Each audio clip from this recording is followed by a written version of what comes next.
හිරුකුමරු ආදරය ගෙනල්ල කතාවේ හංසනා සහ දිනෙත්ගේ මේ තීරණය ඇත්තටම ඔවුන්ගේ ආදරේ ඇති ගැඹුර සහ කැපවීම පෙන්වන ඉතාම බලගතු අවස්ථාවක්.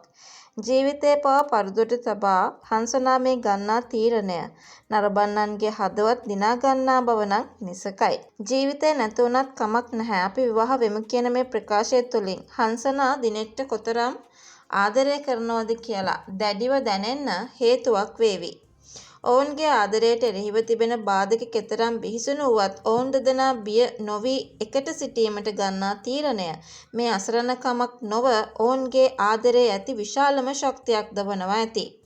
සාමාන්‍යයෙන් මෙවැනි කතාවල කාන්තා චරිත අසරණ වුවත් හංසනා මෙතනදී ඉතා නිර්භීතව ඇත්තටම දිනෙත් මීන්ට සහයෝගය දක්වන්නේ ඔවුන්ගේ අනාගතය වෙනුවෙනුයි. ඇය දිනෙට්ට ලබා දෙන මේ පොරොන්දුව දිනෙට්ට දෙන විශාලම මානසික ශක්තියක්ද වනවා. ඔවුන් දෙදෙනා දැන් එකිනෙකාගේ ආරක්ෂාව සහ ශක්තිය බවට පත්වෙලා. ඔවුන් දෙදෙනා ජීවිතය පවා පරදුවට තබා මේ තීරණය ගන්නේ ඇයි?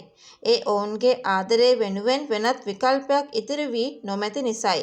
මේ තීරණයේ පිටුපස ඇති වේදනාව සහ ආශාව නරඹන්නන්ට දැනෙන ආකාරයට කතා කළ හැකියි අපිට. ජීවිතය පවා පරදුවට තියලා හංසනා දිනෙත් වෙනුවෙන් ගන්න මේ තීරණය ඇත්තටම සංවේදී එකක්.